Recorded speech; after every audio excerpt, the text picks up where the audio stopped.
Hello students, welcome to RNM academy channel. Students, आज की video का टॉपिक है hydrostatic law. Students, fluid mechanics में इसके पहले वाले वीडियो में हमने पास्कल्स लॉ देखा, उसके रिलेटेड एप्लीकेशंस भी देखी, न्यूमेरिकल्स भी सॉल्व किए। तो आज हम बात करने वाले हैं नया टॉपिक हाइड्रोस्टैटिक लॉ। और हाइड्रोस्टैटिक लॉ के आधार पर जो न्यूमेरिकल्स है वो आने वाले वीडियो में हम सॉल्व करेंगे। तो वीडियो स्टार्ट करने से पहले स्टूडेंट्स, अगर आपको मेरे वीडियो पसंद आते हैं तो मेरे चैनल को लाइक, शेयर और सब्सक्राइब जरूर कर दीजिए और बेल आइकन का बटन भी दबा दीजिए। और स्टूडेंट्स, व्हाट्सएप ग्रुप मैंने एक जनरेट किया है, उसकी लिंक मैंने डिस्क्रिप्शन बॉक्स में दी है, वो ग्रुप भी आप ज्वाइन कर सकते हैं। ग्रुप ज्वाइन करने का फ़ायदा ये है कि आपको स्टडी मटेरियल पीडीएफ फॉर्मेट में आपको मिलता रहेगा और कोई डाउट है, क्वेरी है तो भी उसका सॉल्यूशन आपको मिलेगा। चलिए आज का वीडियो स्टार्ट करते हैं, हाइड्रोस्टैटिक लॉ। स्टूडेंट्स, यहाँ पहले हम हाइड्रोस्टैटिक लॉ का जो स्टेटमेंट है वो समझ लेते हैं। हाइड्रोस्टैटिक लॉ का जो स्टेटमेंट है वो मैंने इन्वर्टेड कॉमा में पहले से लिख दिया है। क्या स्टेटमेंट है? The rate of increase of pressure in a vertically downward direction must be equal to the specific weight of the fluid at that point. कहने का मतलब, the rate of increase of pressure, pressure बढ़ने का rate कौन सा? The rate of increase of pressure, pressure gradually बढ़ता है तो बढ़ने का रेट किस डायरेक्शन में? Vertically downward direction. Must be equal to the specific weight of the fluid. वो कितना बराबर है? फ्लूइड का जो स्पेसिफिक वेट है उसके बराबर है। प्रेशर बढ़ने का रेट डाउनवर्ड डायरेक्शन में equal to the specific weight of the fluid at that point. ये स्टेटमेंट हाइड्रोस्टैटिक लॉ का ये कहता है।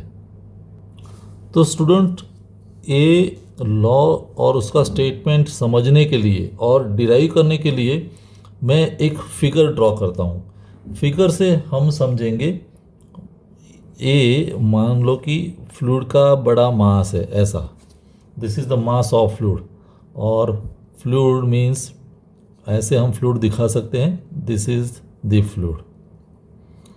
So but remember, the fluid is at rest. अभी स्टैटिक का मैटर है तो ये फ्लूइड जो है वो रेस्ट में है। यहाँ भी हाइड्रोस्टैटिक लॉ के लिए fluid is not in the motion, fluid is static.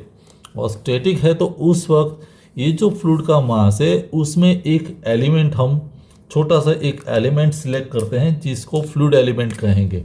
मान लो कि फ्लूइड एलिमेंट मैंने यहाँ दिखाया, suppose this is fluid element, one small fluid element. और फ्लूइड एलिमेंट का मान लेते हैं ये उसका नाम है PQRS, this is a fluid element. अभी ये फ्री सरफेस है, this is the free surface of fluid, free surface. यहाँ तक का जो डिस्टेंस है फ्लूइड एलिमेंट का, इसको हम कहेंगे Z। ये डिस्टेंस Z है। अभी ये फ्लूइड एलिमेंट है, उसका एरिया, ऊपर जो एरिया है वो एरिया कितना है? Delta A। This area is delta A। और ये जो हाइट हमें दिखती है उसको हम कहेंगे डेल्टा Z। ये डेल्टा Z है। अभी ये एक्चुअली यहाँ मैंने 2D में दिखाया है, एक्चुअल एलिमेंट कैसा है तो मैं आपको इमेजिनेशन के लिए दिखा सकता हूँ। This is a fluid element, ऐसा। तो ये जो एरिया है, this area is delta A। ये कितना है? Delta A। और ये जो हाइट हमें दिखती है, this height, it is delta Z, वो है डेल्टा Z। तो वैसा एक फ्लूइड एलिमेंट हमें यहाँ दिया है। अभी यहाँ ये जो इस डायरेक्शन में फोर्स अप्लाई होता है, क्योंकि प्रेशर डाउनवर्ड है तो फोर्स डाउनवर्ड लगेगा। और बैलेंस, इस स्टैटिक कंडीशन में ये एलिमेंट बैलेंसिंग में है तो यहाँ से अपवर्ड फोर्स लगेगा। तो यहाँ जो फोर्स लगेगा, जो प्रेशर है उसके प्रोपोर्शन में होगा। अभी मान लो कि ऊपर का प्रेशर, यहाँ पर प्रेशर है P, तो फोर्स कितना लगेगा? हमें पता है कि pressure P is equal to force upon area. तो force is equal to pressure into area, तो प्रेशर मल्टीप्लाइड बाय एरिया कितना है, डेल्टा ए, ऐसा मैं लिख सकता हूँ। The force on the upper side, यहाँ पर ये फोर्स जो है कितना है, पी इंटू डेल्टा ए। लेकिन जैसे डेल्टा जेड जितनी हाइट मीन्स उतनी डेप्थ पर नीचे आते हैं, तो ये जो एस आर नाम की जो सरफेस है, पी क्यू सरफेस पर तो हमने कैलकुलेट कर लिया, एस आर सरफेस पर कितना फोर्स होगा, तो प्रेशर मल्टीप्लाइड बाय एरिया, तो डेल्टा ए है। लेकिन प्रेशर कितना होगा, तो प्रेशर समझ लेते हैं, ओरिजिनल प्रेशर यहाँ तक तो पी था, तो पी तो सही, फिर इतनी हाइट के प्रोपोर्शन में प्रेशर बढ़ा, तो हम कह सकते हैं delta P upon delta Z into delta Z. Delta P का बढ़ोतरी मीन्स डीपी थोड़ा सा सेगमेंट बढ़ा, कितना, with respect to delta Z. तो हम यहाँ ऐसा कर सकते हैं, पी ऑलरेडी पी यहाँ तक था प्लस इतना, तो delta P del P upon del Z into delta Z, और फिर उसको एरिया से मल्टीप्लाइड कर दो डेल्टा ए, तो इतना फोर्स अपवर्ड डायरेक्शन में लगेगा। तो ये दोनों फोर्सेस आपको समझ में आने चाहिए। ऊपर वाला प्रेशर P, लेकिन जैसे नीचे आए डेल्टा जेड जितनी हाइट की वजह से डेप्थ में, तो प्रेशर बढ़ा, वो बढ़ा dP के प्रोपोर्शन में, तो वो है del P upon del Z into delta Z, और उसको फिर हमने एरिया से मल्टीप्लाई किया तो डेल्टा ए। ये बात आपको समझ में आनी चाहिए। पी क्यू सरफेस पर लगता फोर्स एस आर सरफेस पर, और ये जो दोनों साइड है P S and Q R, वो तो इक्वल एंड ऑपोजिट फोर्सेस होंगे, तो वो बैलेंस हो जाते हैं। ये साइड फोर्स और ऑपोजिट साइड में फोर्स, सिर्फ डाउनवर्ड फोर्स में एक फोर्स की एडिशन है, ये प्रेशर फोर्स तो है, साथ में इस एलिमेंट का जो वेट है वो वेट भी डाउनवर्ड डायरेक्शन में लगेगा। तो डाउनवर्ड डायरेक्शन में दो फोर्सेस लगते हैं, एक खुद ये प्रेशर फोर्स प्लस वेट, और उसको बैलेंस कौन करता है, ये फोर्स, क्योंकि स्टैटिक फ्लूइड है, एलिमेंट स्टैटिक कंडीशन में है। तो अभी ये ज्योमेट्री हम समझते हैं। अभी स्टूडेंट्स ध्यान से समझ लीजिए, डाउनवर्ड फोर्सेस कितने हैं, डाउनवर्ड फोर्स, तो डाउनवर्ड में पहले तो ये फोर्स लगता है, तो पहला फोर्स तो कौन सा है, P multiplied by delta A, पहला फोर्स। और दूसरा फोर्स कौन सा है, उसका वेट, वेट मीन्स एलिमेंट का weight, weight means W is equal to M G. अभी W is equal to M G, mass कैसे मुझे मिलेगा, तो मास के लिए मुझे क्या करना पड़ेगा, डेंसिटी उसकी रो, और फिर उसके साथ वॉल्यूम।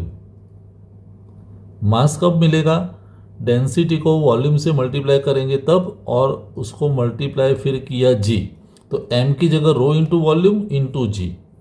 अभी रो तो डेंसिटी है, लेकिन वॉल्यूम कैसे मिलेगा, वॉल्यूम में से delta A into delta Z, area को जब हाइट से मल्टीप्लाई करता हूँ means delta A into delta Z into जी, तो इतना हुआ वेट। तो हम लिख सकते हैं रो जी डेल्टा ए इंटू डेल्टा जेड। तो ये दोनों फोर्सेस डाउनवर्ड डायरेक्शन में लगते हैं। अभी सिमिलरली आप समझ लीजिए अपवर्ड फोर्स कौन सा, अपवर्ड फोर्स, तो ये दोनों डाउनवर्ड फोर्स को बैलेंस करने वाला अपवर्ड फोर्स सिर्फ एक ही है जो यहाँ लगता है, और वो कितना है, P plus del P upon del Z into delta Z, outside it is multiplied by delta A। तो ये इतना फोर्स अपवर्ड डायरेक्शन में लगता है, और ये दोनों फोर्सेस बैलेंस कंडीशन में है क्योंकि फ्लूइड इज एट रेस्ट। तो हम ये दोनों फोर्स का addition is equal to this much, ऐसा हम इक्वेशन लिखेंगे। तो स्टूडेंट्स मैं इक्वेशन लिखता हूँ और फोर्स को बैलेंस करते हैं, downward force is equal to upward force. तो इक्वेशन कैसे बनेगा, therefore P cross delta A, ये पहला force, plus rho ji delta A delta Z is equal to upward force, means P plus del P upon del Z into delta Z multiplied by delta A. ऐसा हमने equation लिखा।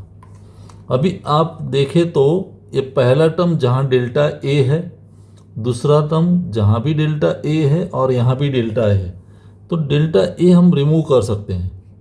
This is remove. So what is left, यहाँ सिर्फ P बचा plus rho जी delta Z बचा is equal to P plus del P upon del Z into delta Z, ऐसा बचा। अभी ये जो राइट साइड है p plus del P upon del Z, तो हम क्या करेंगे, इसको भी लेफ्ट साइड ला देते हैं। तो मीन्स p प्लस रो जी delta Z minus p minus del P upon del Z into delta Z. ये दोनों टर्म को मैं लेफ्ट साइड लाता तो ये भी माइनस और ये भी माइनस हो जाएगा, इज इक्वल टू 0। ऐसा हम लिख सकते हैं। अभी p माइनस p कैंसल्ड, फिर बचा क्या, रो जी डेल्टा जेड माइनस, तो हम ये माइनस वाले को दूसरी साइड ले जाते हैं, तो del p upon del Z into delta Z is equal to rho ji delta Z. इस टर्म को दूसरी साइड ले गए तो माइनस वाला प्लस हो गया, इक्वल टू साइन मैंने बीच में ला दिया। दोनों साइड डेल्टा जेड है तो निकल गया। तो बचा क्या, del P upon del Z is equal to rho into G, और हमें पता है कि rho into G means specific weight W, small w। तो हम कह सकते हैं this is the proof of hydrostatic law. क्या स्टेटमेंट था, स्टेटमेंट ऐसा था कि increase of pressure with respect to Z means in downward direction is equal to specific weight of the fluid. Increase in pressure means del P, in downward direction means with respect to del z is equal to specific weight of that fluid। तो ये यहाँ statement का proof हमें मिलता है। Students side में अगर मैं यही इक्वेशन को फिर से लिखता हूँ, कैसा है, del P upon del Z is equal to rho ji.